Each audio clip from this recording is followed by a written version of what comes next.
और अगर v की वैल्यू क्या मिली हमें यहाँ से रूट ग्रेटर और इक्वल टू रूट 2ad। तो अगर इस कार को बाइक को पकड़ना है तो उसकी जो स्पीड है ना इस कंडीशंस में इट मस्ट बी ग्रेटर और इक्वल टू रूट 2ad। अच्छा v की वैल्यू अगर एग्जैक्ट रूट 2ad के बराबर होगी ना तो ये यहां पर इसको पकड़ेगा, एक बार पकड़ पाएगा। अच्छा एक बार दो बार का क्या मतलब है, एक और चीज सोचो, अगर v स्क्वायर 2ad से ज्यादा है तो इसकी टाइम की दो रियल वैल्यूज आएंगी कि नहीं यार। अब आप समझना क्या हो रहा है कहानी। देखो कार तो कांस्टेंट वेलोसिटी से मूव कर रही है और बाइक के पास क्या है, कांस्टेंट एक्सेलरेशन। इनिशियली कार की वेलोसिटी ज्यादा है तो कार पहली बार बाइक को यहां पर ओवरटेक करेगी, है ना। जब मान लो कि दो रियल रूट का क्या मतलब है, मान लो कि v is greater than root 2ad तो t की दो वैल्यूज आती। वो कौन सी दो वैल्यूज होती जहां पर दोनों का पोजीशन सेम है। तो पहली पोजीशन तो यहां पर आई, मान लो t इक्वल टू t1 पर। अब कार बाइक से आगे निकल जाएगी। बट आप एक चीज सोचो, बाइक के पास तो एक्सेलरेशन है ना, तो बाइक की स्पीड या बाइक की वेलोसिटी तो लगातार बढ़ती जाएगी कि नहीं यार, जबकि कार की कांस्टेंट है। तो एक टाइम ऐसा होगा जब बाइक की वेलोसिटी कार से ज्यादा हो जाएगी।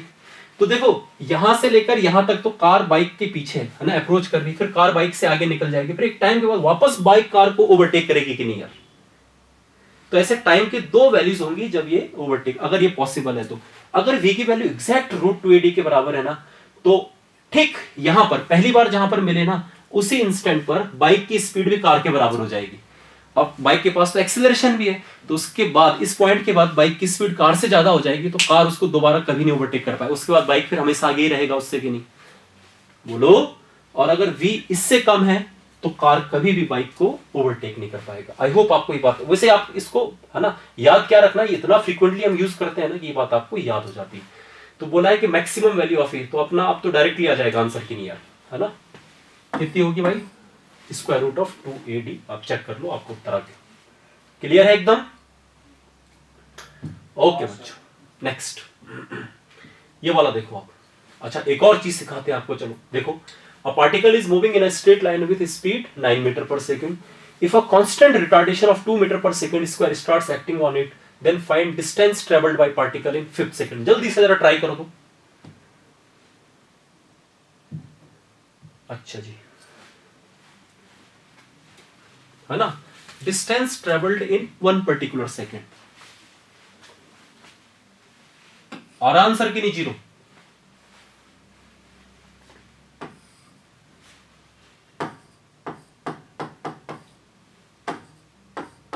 बोलो, कई लोगों ने तो फॉर्मूला याद किया होगा भाई, है बच्चों।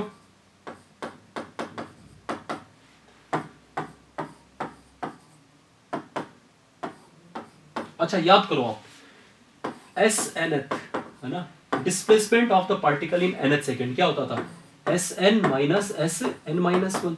मान लो कि एक पार्टिकल जो है ना टोटल n सेकेंड तक ट्रेवल करता है स्ट्रेट लाइन में विथ कांस्टेंट एक्सेलरेशन, ठीक है। इनिशियल वेलोसिटी आप इसकी u मान लो और एक्सेलरेशन क्या मान लो आप a। तो n सेकेंड में जो डिस्टेंस ट्रेवल्ड होगा that would be u into n plus half a n square, simple formula. Similarly n minus 1 second में टोटल ये है तो nth सेकेंड में जो डिस्प्लेसमेंट होगा वो यही होगा कि नहीं यार, यही एस nth होगा। आप इन दोनों वैल्यूज को पुट करोगे ना तो ये आता है u प्लस हाफ ए 2n माइनस 1। ये बहुत सारे लोगों को तो होपफुली याद भी होगा भाई, है ना। तो अच्छा अब यहां पर अप्लाई करना शुरू करो। यहां पर क्या बोल रहा हूं, particle is moving in a straight line. अच्छा जिस समय मैंने इसको देखा था पार्टिकल की स्पीड थी 9 मीटर पर second. Now a constant retardation starts acting on it, मतलब वेलोसिटी के अपोजिट इस पे रिटार्डेशन होगा। बोलो, हमसे बोला गया है कि nth सेकंड में डिस्टेंस निकालना है। अगर मैं ये फॉर्मूला लगाता यहां पर तो देखो क्या आता आंसर, u की जगह क्या है 9 प्लस हाफ, a की जगह क्या होगा -2 इंटू 5th सेकंड बोला है ना उसने तो 2 इंटू n की जगह 5 है ना, 2 से 2 कैंसिल, 9 माइनस 9, ये जीरो आ गया आंसर की नहीं यार, बताओ। कोई कुछ बोल ही नहीं रहा यार। अरे आ रहा आंसर जीरो की नहीं, ये मैंने ड्राइव करके भी बता दिया आपको। तो क्या ये सही है क्या? हाँ सर। नहीं है। नमस्कार, ये हमसे पूछा गया है डिस्टेंस। एक बात का विशेष ध्यान रखना, देखो 1D में अक्सर ये गलती कर सकते हैं लोग, है ना। जब भी पार्टिकल स्ट्रेट लाइन में मूव कर रहा है ना तो जरूरी नहीं है कि डिस्टेंस और डिस्प्लेसमेंट बराबर ही हो। डिस्टेंस और डिस्प्लेसमेंट यूजुअली बराबर होते हैं। यूजुअली क्या होता है कि particle moves in a straight line in a single direction. But अगर पार्टिकल स्ट्रेट लाइन में मूव करते हुए कहीं पर अगर पलटी मार दे, अपनी डायरेक्शन को रिवर्स कर दे, अब डिस्टेंस और डिस्प्लेसमेंट दोनों डिफरेंट हो गए कि नहीं? क्योंकि distance is the actual path length. जैसे मान लो पार्टिकल इधर गया और फिर पलटकर वापस वहीं पर आ गया, तो पूरी जर्नी में डिस्प्लेसमेंट तो जीरो हो गया, बट डिस्टेंस तो डबल होगा ना यार, जो भी उसने एक साइड डिस्टेंस ट्रेवल किया होगा उसका। हाँ सर। तो जब भी डिस्टेंस पूछी जाए ना, तो you should be very very careful.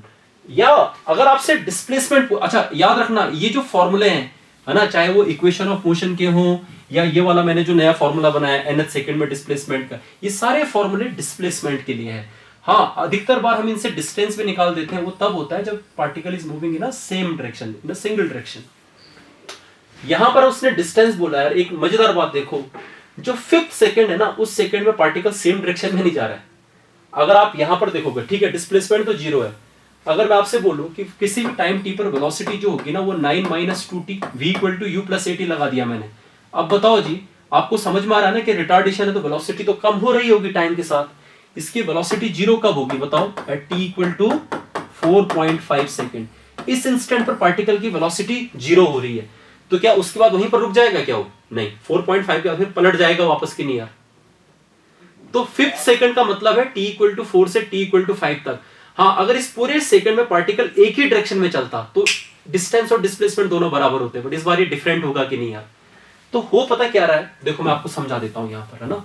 अब अगर आपको इस क्वेश्चन को सॉल्व करना है तो प्लीज देखना क्या करें आप। पार्टिकल स्ट्रेट लाइन में मूव कर रहा है, यह है t = 0, इनिशियल वेलोसिटी क्या है उसकी 9, एक्सेलरेशन इधर है 2। अब आपको पता है कि यार t = 4.5 सेकंड पे जाके इसकी वेलोसिटी क्या हो जाती है 0।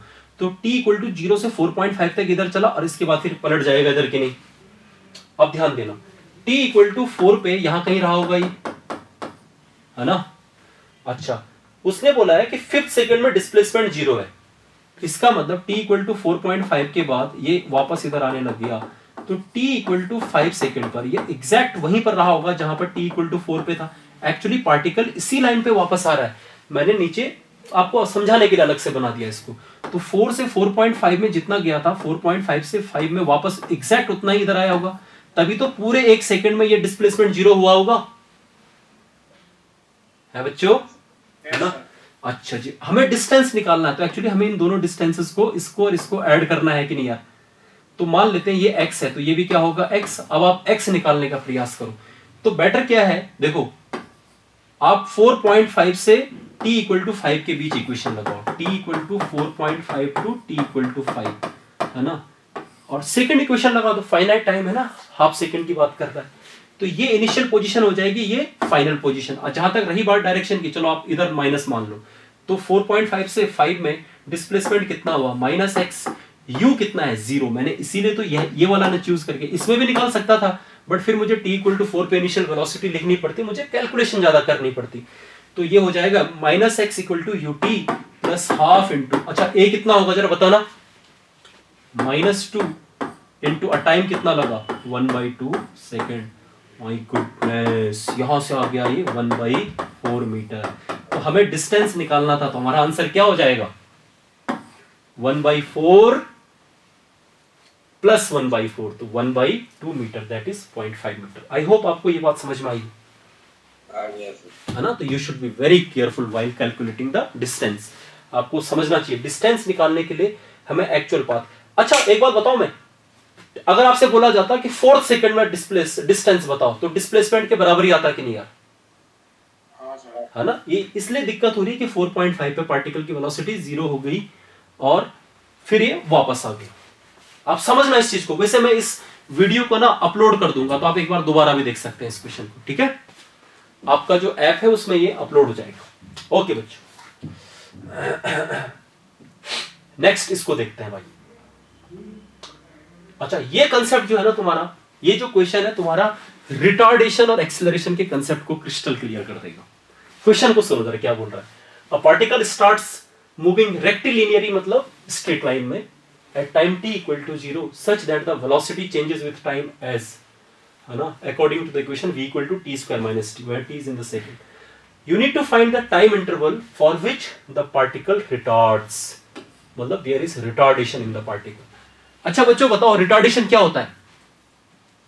जल्दी जल्दी बोलोगे भाई, टाइम नहीं है मेरे पास। एक्सेलरेशन। नेगेटिव एक्सेलरेशन, ये सोच गलत है, ध्यान से सुनना। रिटार्डेशन का मतलब नेगेटिव एक्सेलरेशन नहीं है।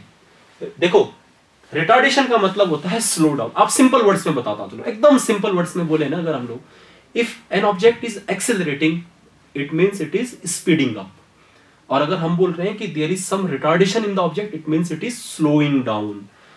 अब रिटार्डेशन और एक्सेलरेशन देखो मैं आपको बताता हूं, जो प्लस माइनस है ना, एक्चुअली में आप सोचो वेक्टर क्वांटिटीज में प्लस माइनस का मतलब तो केवल डायरेक्शन को लेकर है भाई। अब अगर एक पार्टिकल है, मान लो इसकी इनिशियल वेलोसिटी इधर है और इसका एक्सेलरेशन भी इधर है, तो इसका ये स्पीड अप करेगा कि स्लो डाउन करेगा, बताओ? Speed up. अरे बोलो। अच्छा अच्छा अच्छा भाई, तुम लोग तो ना, एक तो ना रिस्पॉन्स भी इतना स्लो रहता है ना तुम लोगों का। मान लो इनिशियल वेलोसिटी है 2 मीटर पर सेकंड स्क्वायर और एक्सेलरेशन इज 2 मीटर पर सेकंड स्क्वायर। एक्सेलरेशन ए इधर ही है ना भाई, तो इधर की ओर वेलोसिटी चेंज होगी। अच्छा t इक्वल टू 1 पर कितनी होगी वेलोसिटी, जल्दी बताओ? 4। अरे हर एक सेकंड में वेलोसिटी 2 से बढ़ जाएगी। t इक्वल टू 2 पर कितनी होगी 6। t इक्वल टू 3 पर कितनी होगी 8। अरे आप समझ पा रहे हैं बातों को कि नहीं यार? एक्सेलरेशन कांस्टेंट है, मतलब velocity will increase at a constant rate. अब ये तो 1D मोशन हो रहा है ना, डायरेक्शन तो चेंज हो नहीं रही वेलोसिटी की, तो केवल उसका मैग्नीट्यूड बढ़ता जा रहा है बस, कि नहीं यार? अगर इसका जस्ट उल्टा केस होता कि भाई पार्टिकल की वेलोसिटी 8 इधर है और इस पर भाई साहब एक्सेलरेशन इधर होने लग जाता, तो ये कम होने लग जाता कि नहीं यार? खैर मैं आपको यहीं पर समझा देता हूं। तो अगर u और a सेम डायरेक्शन में है तो पार्टिकल विल स्पीड अप, तो इसको हम बोलते हैं एक्सेलरेशन। अगर मान लो u इधर है और a इधर है, इस बार जो एक्सेलरेशन है वो इनिशियल वेलोसिटी के अपोजिट है, तो पार्टिकल मूव तो स्ट्रेट लाइन में ही करेगा, बट एक्सेलरेशन नेगेटिव है, मतलब चेंज इन वेलोसिटी नेगेटिव होगा। वो कब होगा? जब final velocity will be less than initial velocity, मतलब पार्टिकल विल स्लो डाउन। तो इस बार रिटार्डेशन होगा कि नहीं? अब यहां पर एक्सेलरेशन नेगेटिव है, रिटार्डेशन। और इस केस को लेकर लोग ना, तुम लोग ये मतलब रूल मत बना दो कि भाई नेगेटिव होता है। देखो मैं आपको बताता हूं, जैसे अगर मान लो पार्टिकल की वेलोसिटी भी इधर है, एक्सेलरेशन भी इधर है, इस बार एक्सेलरेशन पॉजिटिव है और नेगेटिव है? नेगेटिव, क्योंकि डायरेक्शन उसकी इधर है। इस बार पार्टिकल स्पीड अप करेगा या स्लो डाउन करेगा? क्योंकि इनिशियल वेलोसिटी देखो, इस बार नेगेटिव एक्सेलरेशन है but it is speeding up. अच्छा जी भाई, बात समझ पाए कि नहीं? अच्छा देखो, मान लो पार्टिकल की इनिशियल वेलोसिटी इधर है और एक्सेलरेशन इधर है, इस बार ये पॉजिटिव एक्सेलरेशन है कि नेगेटिव? पॉजिटिव। अच्छा तो ये एक्सेलरेशन है या रिटार्डेशन है? रिटार्डेशन। क्यों भाई? क्योंकि वेलोसिटी के अपोजिट है, तो ये स्लो डाउन करेगा। तो बेसिक रूल पता क्या है? स्ट्रेट लाइन मोशन में अगर पार्टिकल की इनिशियल वेलोसिटी और एक्सेलरेशन सेम डायरेक्शन में, चाहे दोनों पॉजिटिव हो या दोनों नेगेटिव हो, तो पार्टिकल विल स्पीड अप, और if both are in opposite direction then it will slow down. तो देखो यहां पर पॉजिटिव एक्सेलरेशन भी रिटार्डेशन है, यहां पर नेगेटिव एक्सेलरेशन भी रिटार्डेशन है, तो नेगेटिव से तो हम नहीं बोल सकते भाई। रिटार्डेशन की जो डेफिनेशन है ना कि velocity and acceleration must be opposite to each other. बस आपको अगर ये कंसेप्ट क्लियर है ना, तो ये क्वेश्चन सॉल्व हो गया। अब इसमें बेसिक मैथ्स लगा दो आप, आपको वेलोसिटी गिवन है ना? वेलोसिटी अगर ये है तो एक्सेलरेशन कितना होगा? dv by dt, that is 2t minus 1। अच्छा रिटार्डेशन तब होगा जब a और v दोनों क्या रहे? अपोजिट रहे। इसका मतलब a into v must be less than 0। अरे मैथमेटिकली मैं ये बोल सकता हूं कि नहीं यार? अगर दोनों का हमेशा अपोजिट साइन है तो इनका प्रोडक्ट क्या होना चाहिए? लेस देन 0, है ना? a कितना हमारे पास? 2t minus 1 इंटू v कितना हमारे पास? v को मैं t कॉमन लेकर ये भी लिख सकता हूं कि नहीं यार? t minus 1, this is less than 0। अब ये हमारे लिए सिंपल इनइक्वालिटी है कि नहीं यार? हाँ सर। यार तुम लोगों को समझ में भी नहीं आया यार, क्रिस्टल क्लियर नहीं है? ओके बहुत बढ़िया, शानदार। चलो भाई अब आगे बढ़ते हैं, है ना? आप लोग चाहो तो स्क्रीनशॉट ले लो और तुरंत। आई होप आपको रिटार्डेशन का कंसेप्ट एकदम क्लियर हो गया होगा। चलिए बच्चों नेक्स्ट। और भाई साहब चलो इस क्वेश्चन को कर लेते हैं। चलो इससे और चीजें तुम्हारी क्लियर हो जाएंगी स्ट्रेट लाइन मोशन के, है ना? सारी चीजें, डिस्टेंस, डिस्प्लेसमेंट, रिटार्डेशन, एक्सेलरेशन वाले। क्वेश्चन को पढ़ लो पहले एक बार। The position coordinate of a particle that is confined to move along a straight line is given by this value where x is measured from the convenient origin and t is in second. Determine the distance travelled by the particle during the interval from t equal to 1 second to t equal to 4 second। इस question से ना ये वाला concept तुम्हारा एकदम clear हो जाएगा भाई, डिस्टेंस डिस्प्लेसमेंट का। और जब भी हम स्ट्रेट लाइन में बात करते हैं, ध्यान से सुनना बात को। उसने बोला कि particle is constraint to move in a straight line, तो मैंने इसको मान लिया एक्स एक्सिस वाई। हमसे बोला गया है कि distance travelled by particle during time interval t equal to 1 to t equal to 4। बहुत बढ़िया। अब पोजीशन जो है ना, ये है पोजीशन, मतलब ये एक्स कोऑर्डिनेट है पार्टिकल का। टाइम के साथ हमारे पास ये एक्सप्रेशन गिवन है 2t cube minus 24t plus 6। बहुत बढ़िया भाई। अब सुनो, सबसे पहली बात, t इक्वल टू 0 मतलब जब से मैंने स्टॉप वॉच को शुरू किया, जब से मैंने इस पार्टिकल को देखना शुरू किया भाई, मेजर करना शुरू किया, t इक्वल टू 0 पर ये पार्टिकल कहां पर होगा? जल्दी जल्दी बोलना पड़ेगा हर एक चीज। t इक्वल टू 0 पर इसकी पोजीशन क्या है? x इक्वल टू 6, इसका x कोऑर्डिनेट 6 है भाई। यहां पर ये किधर मूव कर रहा है, इसकी वेलोसिटी कितनी है, एक्सेलरेशन कितना है।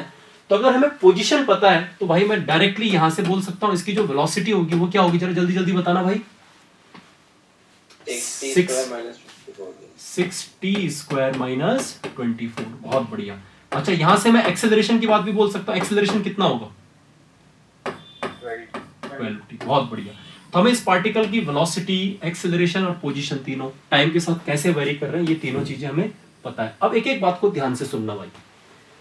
वो बोल रहा है कि डिस्टेंस, अच्छा मैं काम करता हूं ना, t इक्वल टू 1 और t इक्वल टू 4 के बीच में बोला है ना उसने, तो मैं t इक्वल टू 1 पर पार्टिकल की पोजीशन बताता हूं। जरा बताना x at t equal to 1 कितना होगा? जल्दी रखो यहां पर। -16 मीटर में मान लेते हैं, है ना, सेकेंड वोकेंड सब ये मीटर में है तेरा बोला। ओके, इसको मैं यूनिट लिख ही नहीं रहा, आप -16 लिख दो। x at t equal to 4 बताना जरा कितना होगा? सब्स्टिट्यूट करो x की वैल्यू t इक्वल टू 4, जल्दी जल्दी बताना भाई। अब ये कैलकुलेशन थोड़ा जल्दी फास्ट करो, कितना हो जाएगा ये? कितना? प्लस और माइनस? प्लस 38। बहुत बढ़िया भाई। अच्छा एक बात बताओ, आप बोलोगे सर पार्टिकल स्ट्रेट लाइन में मूव कर रहा है, मैंने कहा बिल्कुल सही है। और सर हो गया क्वेश्चन सॉल्व, मैंने कहा कैसे भाई? सर ये इसकी इनिशियल पोजीशन है, ये इसकी फाइनल पोजीशन है, तो आप इसका डिस्प्लेसमेंट निकाल दो। मैंने कहा बात तो सही बोली यार, डिस्प्लेसमेंट होता था final position minus initial position. Final position क्या है? 38 माइनस इनिशियल पोजीशन क्या है? -16। और कितना होगा ये ऐड करने पर? 4 और 5, 54 मीटर। बट आंसर क्या दे रखा है हमें? 74 मीटर। माय गुडनेस, इसका मतलब गड़बड़ है कुछ ना कुछ नहीं की यार, है ना? गड़बड़ क्या है बताओ भाई? ये क्या चीज है? This is the displacement. Of course अगर हमें मान लो कि दो इंस्टेंट पर पोजीशन पता है ना, तो displacement will always be equal to final position minus initial position. But याद रखना, अगर पार्टिकल स्ट्रेट लाइन में मूव कर रहा है ना, तो डिस्प्लेसमेंट देखो ना पाथ से इंडिपेंडेंट होता था। याद करो, displacement depends only on initial and final position. But जो डिस्टेंस होती है ना, वो पाथ डिपेंडेंट होता है कि नहीं? तो if we want to calculate the distance, we must know the exact path followed by the particle. अब ध्यान देना यहां पर, ये तो डिस्प्लेसमेंट 54 मीटर है ना, ये आप ध्यान रख लेना। अगर हमसे डिस्प्लेसमेंट पूछा जाता तो ये बिल्कुल सही आंसर होता। अब सुनो भाई, अगर हमें डिस्टेंस निकालना है ना, तो we want to see the exact path followed by the particle. देखो पोजीशन हमें टाइम का फंक्शन पता है, वेलोसिटी भी टाइम का फंक्शन पता है, एक्सेलरेशन भी टाइम का फंक्शन पता है। आप मुझे ये बताओ, t इक्वल टू 0 पर पार्टिकल की वेलोसिटी कितनी होगी? जल्दी बताना। -24। माइनस का क्या मतलब हुआ? इधर है कि नहीं यार, बोलो यार। वेलोसिटी क्या है? इन नेगेटिव डायरेक्शन। बहुत बढ़िया भाई। तो अच्छा, और x इक्वल टू 6 इधर है, तो ओरिजिन यहां कहीं होगा कि नहीं यार? ये उसका x कोऑर्डिनेट है और वेलोसिटी इधर है, तो ओरिजिन। अच्छा, t इक्वल टू 0 पर एक्सेलरेशन कितना था? 0 है ना, t का फंक्शन। यहां पर एक्सेलरेशन कांस्टेंट नहीं है, तो मैं इक्वेशन ऑफ मोशन भी नहीं लगा सकता। ध्यान देना भाई, वेरिएबल एक्सेलरेशन है, नो प्रॉब्लम। पार्टिकल जब इधर आएगा तो एक बात बताओ, t इक्वल टू जैसे टाइम बढ़ेगा, टाइम के साथ t व्हेन ग्रेटर देन 0 हो, t जैसे बढ़ेगा तो एक्सेलरेशन हमेशा पॉजिटिव रहेगा कि नहीं? एक्सेलरेशन पॉजिटिव मतलब एक्सेलरेशन की डायरेक्शन किधर है? Towards positive x direction. और वेलोसिटी नेगेटिव डायरेक्शन में है कि नहीं यार? माय गुडनेस, इसका मतलब जैसे ही पार्टिकल t इक्वल टू 0 के बाद देखेंगे हम, तो इसमें रिटार्डेशन शुरू हो जाएगा कि नहीं यार? पता कोई को, क्योंकि वेलोसिटी इधर है और एक्सेलरेशन टुवर्ड्स राइट है, तो रिटार्डेशन होगा कि नहीं होगा? तो भाई कुछ देर के बाद ये पक्का रुकेगा कि नहीं यार? एक टाइम ऐसा आएगा जब इसकी वेलोसिटी क्या होगी? 0, क्योंकि इसमें रिटार्डेशन होगा भाई। अब वैसे कितनी देर बाद ऐसा हो जाएगा ये? तो आप इस एक्सप्रेशन से देख लो भाई, v कब 0 होगा बताना जरा। जब इसमें रिटार्डेशन होगा तो v इसका डिक्रीज करते करते एक पॉइंट पे 0 होगा। v किस इंस्टेंट पर 0 होगा बताओ जरा यहां से? At t equal to 2 second. एक यूनिक वैल्यू आ रही टाइम की कि नहीं यार? तो at t equal to 2 second its velocity will become 0। But क्या एक्सेलरेशन भी 0 है? नहीं भाई, t इक्वल टू 2 पर एक्सेलरेशन क्या है? +24। एक्सेलरेशन तो हमेशा ही पॉजिटिव रहने वाला है। तो पार्टिकल 0 से लेकर 2 सेकंड तक तो इधर ट्रेवल करेगा, और इसके बाद इसकी वेलोसिटी क्या हो जाएगी? पॉजिटिव, और फिर ये इधर मूव करेगा कि नहीं यार? यार आपको बात नहीं समझ में आ रही ना? ओके, तो 0 से लेकर 2 सेकंड तक ये इधर आया, तो भाई t इक्वल टू 1 पे ये इधर कहीं आ रहा होगा कि नहीं यार? t इक्वल टू 1 पे अगर हमसे पूछा जाता तो x कितना होता भाई बताओ इसका? x कितना है? -16। अच्छा, t इक्वल टू 2 पे बताना जरा x कितना होगा? -26। Very good, my goodness. अच्छा, t इक्वल टू 1 पे वेलोसिटी बताओ जरा। t equal to -18। तो देखो सब, अब भाई साहब मैंने धागे खोल दिए इस क्वेश्चन के। इसके बाद t इक्वल टू 2 के बाद तो ये इधर चलता ही जाएगा। एक्चुअली में ये इसी लाइन पे इधर जाएगा, ये तो मैंने दिखाया है। और फिर हमें कहां बोला गया था? t इक्वल टू 4 पे x इक्वल टू कितना था? 38। अब आपको समझ में आ गई भाई पूरी कहानी। हमसे बोला गया था कि find distance travelled by particle from t equal to 1 to t equal to 4। t equal to 4 ये वाली लाइन है, तो t इक्वल टू 1 से 2 तक तो पार्टिकल इधर गया, और फिर 2 से लेकर 4 तक इधर गया। इसलिए 1 से लेकर 4 के बीच में डिस्टेंस और डिस्प्लेसमेंट बराबर नहीं है, क्योंकि डिस्प्लेसमेंट तो केवल ये होगा कि नहीं यार? बोलो बच्चों। अब बट डिस्टेंस क्या होगा? ये प्लस ये और ऐड होगा उसमें कि नहीं यार? डिस्प्लेसमेंट तो भाई साहब इनिशियल और फाइनल के बीच का होगा ना, बट डिस्टेंस के लिए हमें इन वैल्यूज को भी ऐड करना पड़ेगा। ये कितना है? 26, 16, तो ये 10 और ये 10, 20 और ऐड करना पड़ेगा, तो 54 plus 20, so our answer would be 74 metre. यार मुझे आप लोगों से बात नहीं करनी, क्योंकि तुम्हें ये बात समझ में नहीं आई। आगे सर, आगे। इतना रोतलू चेहरा बना के बोल रहे हो ना कि आ गई है। अच्छे से बोलो, समझ क्रिस्टल क्लियर है कि नहीं बताओ पहले? अच्छा, बहुत बढ़िया, शानदार। आई होप आपका ये कंसेप्ट एकदम क्लियर हो गया होगा। चलिए भाई आगे बढ़े। आप स्क्रीनशॉट ले लो चाहो तो, और हम फिर आगे बढ़ते हैं। ओके भाई, ये वाला क्वेश्चन देखो आप, है ना? अब हमारे पास ये देखो, ये वीटी ग्राफ, तो थोड़ा सा ना तुम्हें ग्राफ वाले कंसेप्ट क्लियर करा देते हैं। ये ग्राफ विजिबल है आप लोगों को अच्छे से? है बच्चों? रिफ्लेक्ट तो नहीं कर रहा बोर्ड? अच्छा, बहुत बढ़िया। फिर अच्छा चलो, है ना, इस पर मैं एक दो क्वेश्चन करा के तुम्हारे ग्राफ वाले बिल्कुल कंसेप्ट। अब इसे एक बात बताओ मैं, ग्राफ वाले जो कंसेप्ट्स हैं, एक लॉजिकल सोचो। अब तो तुम कैलकुलस पढ़ चुके हो यार, है ना? बहुत ही सिंपल सी बात है। एक लॉजिकल बात सोचो, अगर हमारे पास y और x में कोई फंक्शन है ना, तो किसी भी पॉइंट पर y और x के बीच में कोई कर्व है, जो स्लोप ऑफ टेंजेंट होता है that is dy by dx। ये बात हम बहुत बढ़िया से जानते हैं कि नहीं? पहले बताओ, dy by dx is nothing but slope of tangent. और अगर मान लो इसी तरह से अगर मुझे एरिया बाउंडेड निकालना होता, ये y is a function of x, और अगर मान लो मुझे x1 से लेकर x2 तक अगर मुझे एरिया बाउंडेड निकालना था, तो मुझे इसको इंटीग्रेट कर देना चाहिए था x के रिस्पेक्ट में, x equal to x1 to x equal to x2। ये एरिया से हमारे पास, एरिया के लिए हमें इंटीग्रेट कर देना था कि नहीं? बताओ। अब जब हम स्ट्रेट लाइन मोशन की बात करते हैं से अलोंग x एक्सिस, तो जो हमारा एक्सप्रेशन है वेलोसिटी जो है ना, वो dx by dt हो जाता है कि नहीं? बोलो। जो एक्सेलरेशन है हमारे पास वो dv by dt हो जाता है। तो आप सोचो जरा यहां से ध्यान से, यही एक्चुअली हमारे पास दो एक्सप्रेशन है। x क्या है भाई? पोजीशन, dx इज डिस्प्लेसमेंट, है ना? या पोजीशन टाइम के बीच में अगर कोई ग्राफ है तो उसका स्लोप क्या देगा हमें? वेलोसिटी। बहुत बढ़िया। अगर वेलोसिटी और टाइम के बीच में कोई ग्राफ है तो उसका स्लोप क्या देगा हमें? एक्सेलरेशन दिख रहा है आपको? अच्छा, यहां से मैं ये भी तो लिख सकता था कि जो dx है हमारे पास उसको मैं v dt लिख दूं और इसको अगर मैं इंटीग्रेट कर देता हूं तो ये क्या मिलेगा भाई? Integral dx is x initial, मान लो t1 पर जो भी रहा होगा, t2 पे x कोऑर्डिनेट हो गया x फाइनल, तो ये x final minus x initial मतलब ये डिस्प्लेसमेंट आया कि नहीं आया? और ये क्या है? Area bounded by velocity time graph. तो vt ग्राफ से जो बाउंडेड एरिया होगा वो हमें टोटल डिस्प्लेसमेंट देगा कि नहीं यार? अरे जल्दी जल्दी बोलो, ये क्लियर है कि नहीं?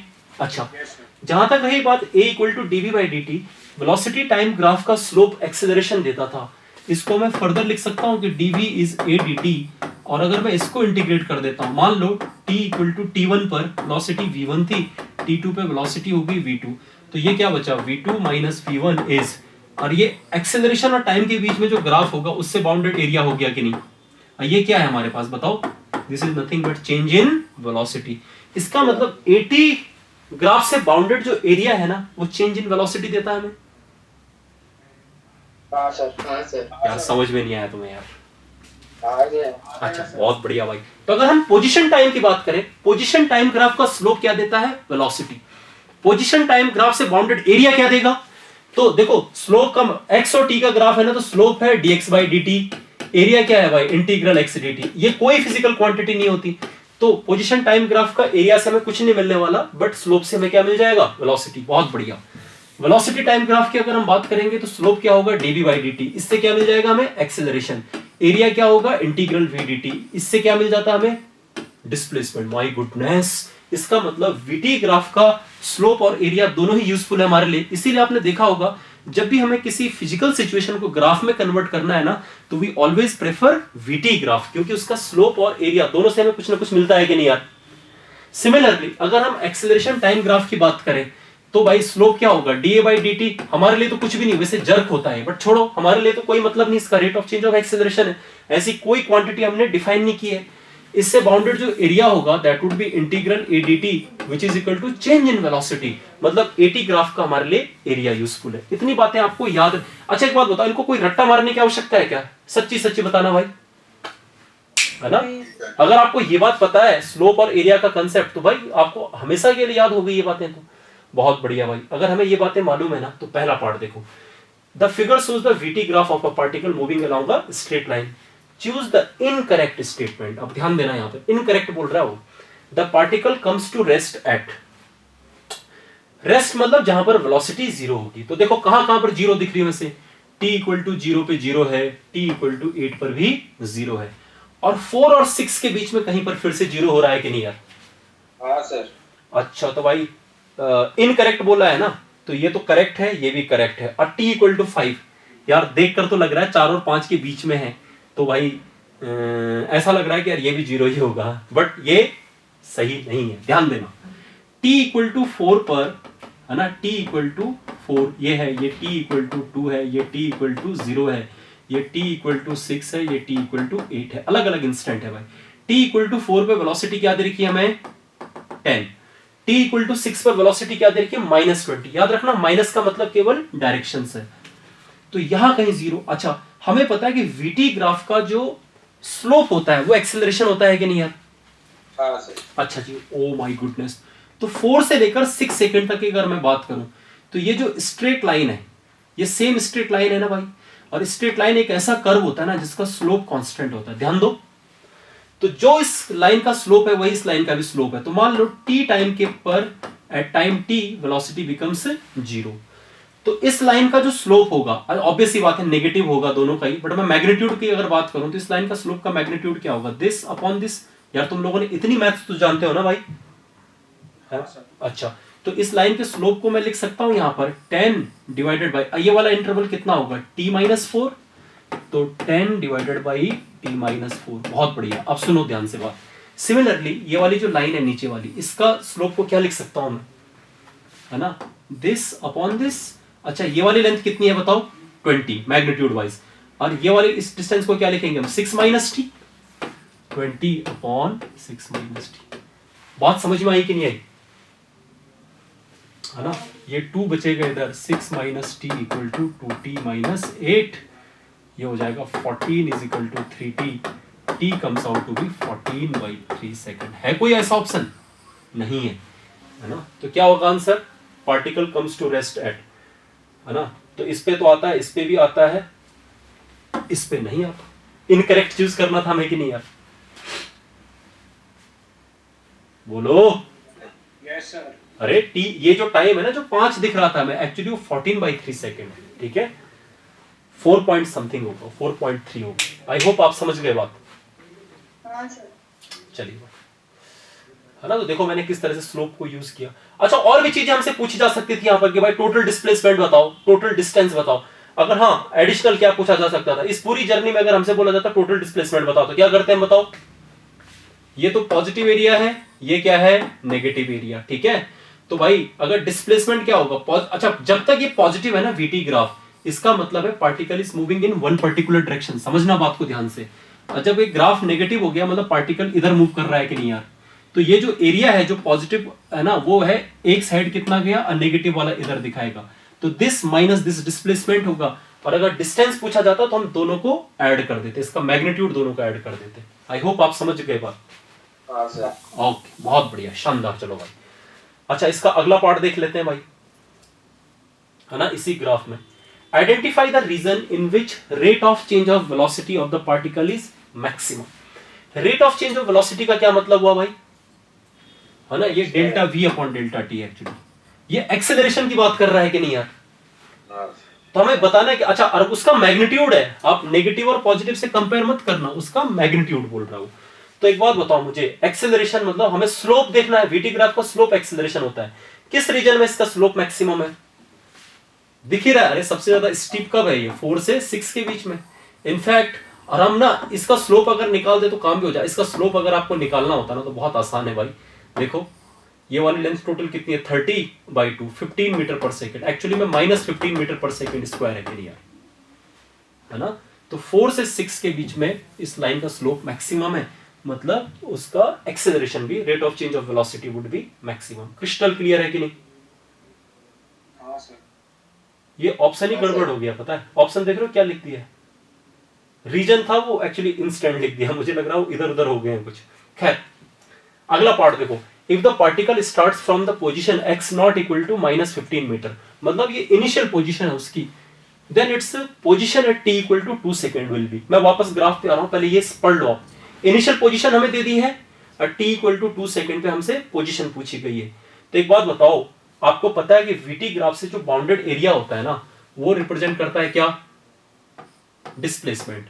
तो t इक्वल टू 0 से t इक्वल टू 2 के बीच में वीटी ग्राफ का एरिया कितना है बताओ? Half base into height. Base कितना है? 2 इंटू 10 मीटर है कि नहीं यार? ये क्या है? Basically displacement. डिस्प्लेसमेंट क्या होता है? x minus x initial. x initial कितना है? -15 इक्वल टू 10। तो x इक्वल टू कितना आ जाएगा? -5 मीटर आ गया कि नहीं? तुम्हें बात समझ में आई कि नहीं बच्चों? हाँ सर। अरे यार, displacement is final position minus initial position. Initial position हमें दे रखी थी, है ना? और displacement will be the area bounded. I hope आपको एकदम क्लियर है। यह है t इक्वल टू 2 पे।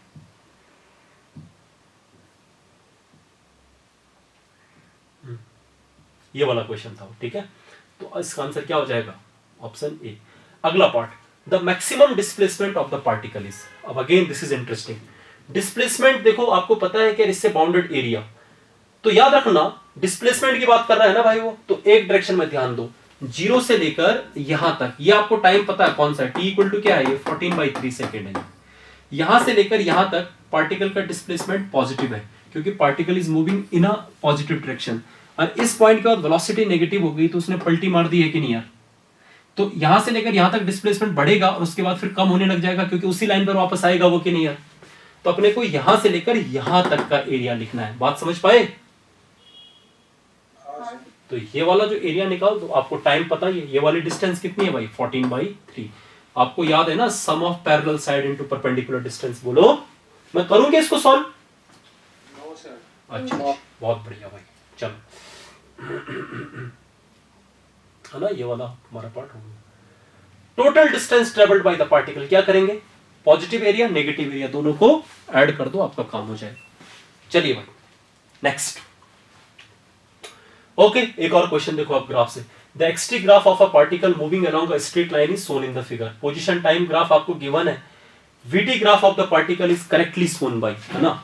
अब एक चीज बताओ, पोजीशन टाइम ग्राफ हमें दे दिया है, ये पैराबोला ऐसा है, बोला वीटी ग्राफ अगर ये पैराबोला है तो एक बहुत इंपॉर्टेंट बात सुनो भाई ध्यान से आप यहाँ पर, है ना, जो कि आपको इसे ध्यान रखनी चाहिए। आप याद करो जब एक्सेलरेशन कांस्टेंट होता था तो हमारे पास तीन इक्वेशन आती थी भाई, v equal to u plus a t, displacement equal to u t plus half a t square and v square is u square plus 2as। S की जगह डेल्टा एक्स है, याद है आपको कि नहीं यार? आप इन दो इक्वेशन से देखो, ये v और t में रिलेशन, ये तो इनिशियल वेलोसिटी। अगर एक्सेलरेशन कांस्टेंट है ना, तो ये ग्राफ देखो जरा v और t में, ये स्ट्रेट लाइन वाली इक्वेशन है कि नहीं यार? ये वाला फॉर्म है कि नहीं? देखो y equal to mx plus c वाला फॉर्म है कि नहीं? बताओ बच्चों। इसका मतलब अगर एक्सेलरेशन कांस्टेंट होता है ना तो velocity time graph will be a straight line. एकदम क्लियर? हाँ सर। अच्छा, जहां पर और उस लाइन का जो स्लोप होगा वो बेसिकली एक्सेलरेशन ही होगा कि नहीं? हाँ सर। अच्छा, स्लोप अगर पॉजिटिव है, अगर पॉजिटिव एक्सेलरेशन है तो VT graph will be a straight line having positive slope, और अगर एक्सेलरेशन नेगेटिव है तो VT graph will be a straight line having negative slope. Second वाले पार्ट से देखो, ये डिस्प्लेसमेंट टाइम ग्राफ है। अगर ए कांस्टेंट है तो डिस्प्लेसमेंट टाइम ग्राफ जो है, इसको अगर मैं कंपेयर करूंगा तो ये y equal to a x plus b x square वाला फॉर्म है कि नहीं यार? Which is a parabola. बहुत इंपॉर्टेंट बात याद रखना, अगर एक्सेलरेशन कांस्टेंट होता है तो displacement time graph must be a parabola, velocity time graph must be a straight line. अच्छा, कई बार डिस्प्लेसमेंट टाइम ना बोलकर वो बोल देता है पोजीशन टाइम। तो भाई जो डिस्प्लेसमेंट होता है वो क्या होता है? Final position minus initial position. तो अगर मैं फाइनल पोजीशन की बात करूं तो इनिशियल पोजीशन को बस इसमें ऐड कर दूंगा मैं। अगर मान लो मुझे डिस्प्लेसमेंट के टर्म्स में ना लिखकर पोजीशन के टर्म्स में लिखना होगा तो प्लस एक्स नॉट ये होगा कि नहीं यार? पहले बताओ। ये तो इनिशियल पोजीशन तो एक कांस्टेंट ही होगा ना, तो ये ax स्क्वायर प्लस bx है ना, ax plus bx square plus c, इस वाला फॉर्म बनेगा। ये भी पैराबोला ही रहने वाला है कि नहीं? तो displacement time graph, position time graph both must be parabola. और ये तो खैर स्क्वायर वाला है, तो v स्क्वायर और u स्क्वायर वाले में ना इन दो का आप यूज देखो यहां पर। अब उसने बोला कि एक्सटी ग्राफ मतलब पोजीशन टाइम ग्राफ पैराबोला है, मतलब कांस्टेंट एक्सेलरेशन, ये पक्का है। तो velocity time graph must be a straight line having constant slope. तो जैसे ये बात पता चली तो ये दो ऑप्शन तो हो ही नहीं सकते भाई। अब ए और बी में से देखना हमें। अब देखो इनिशियल वेलोसिटी के बारे में कैसे पता चलेगा कि पॉजिटिव है कि नेगेटिव है? तो पोजीशन टाइम ग्राफ का स्लोप जो होता है ना वो वेलोसिटी देता है। तो t इक्वल टू 0 पर जो स्लोप ऑफ टेंजेंट